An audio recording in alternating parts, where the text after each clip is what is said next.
Okay, now that we've got the text in and the pictures in, it's going to be your job uh, to organize this in a meaningful way and an interesting way.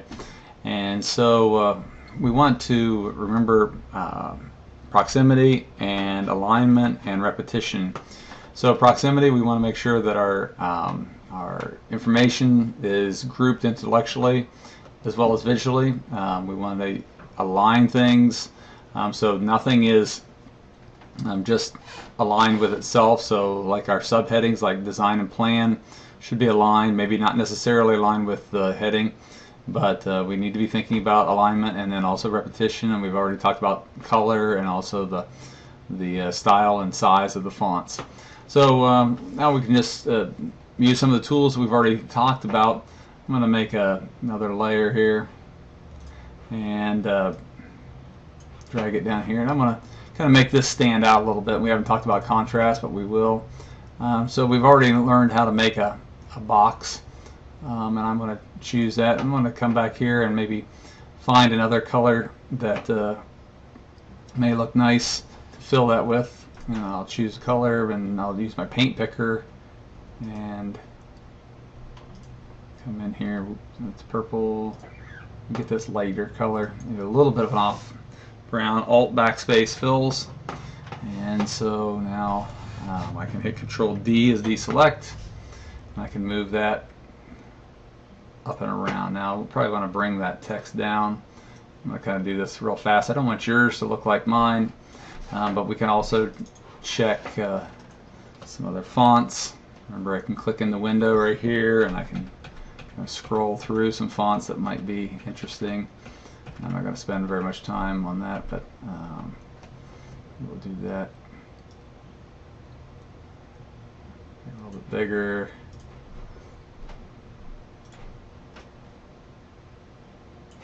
And I can do different things. Remember, I can put a drop shadow, so you can practice doing that. Now, we don't want to use this all the time for everything we do, but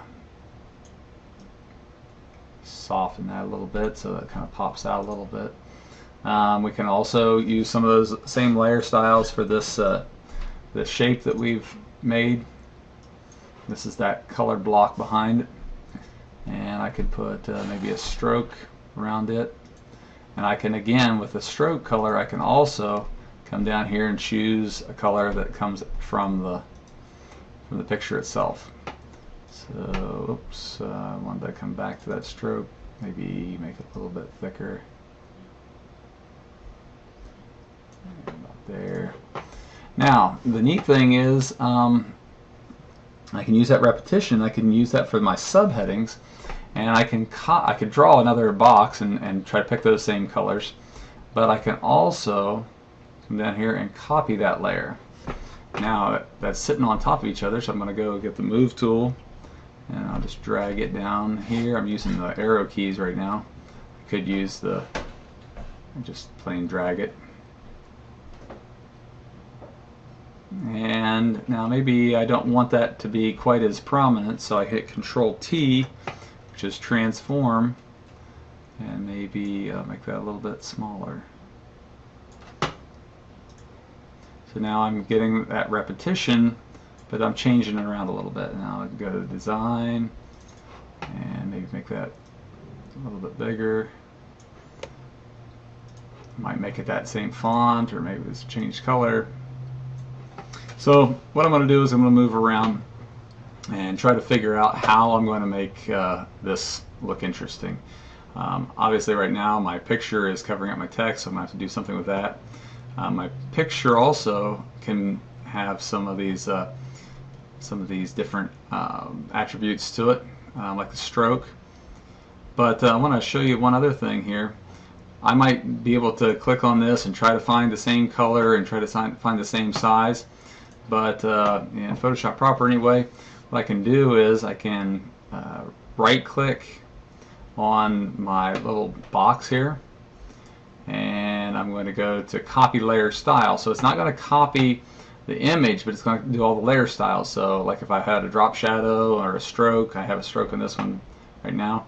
I can come back up here on my picture right click and go to paste layer style, and now it will have the same size stroke, same color as my other items. So that's kind of a good way. Now if I did want to choose a color, I say I wanted to fill something else, I can come up here and I can go into my picture, but I can also choose a color that's already out here on the page somewhere too. So if I forgot what that color was and I needed to make something else that color, I could come and choose that as well. So lots and lots of flexibility here. I would want to probably go back into the design and check out, okay, at 16 point, I would want to go and make my plan 16 point as well, so I could just type that in. And I could again copy, oops, there we go, copy this, bring one down, so reasonably quick. I might pull another blue line over to make sure that the D and the P start at the same place, which they don't, so I could click on that. I could use my arrow keys. So now I still haven't addressed this paragraph, and I haven't addressed maybe the size of this. If you have some room, you might put in some more pictures if it fits. So I want you to just think of it. It doesn't need to look like mine. I want you just to think about how can you structure this using those tools that we've used and the concepts we've used of proximity, alignment, and repetition. All right. Good luck.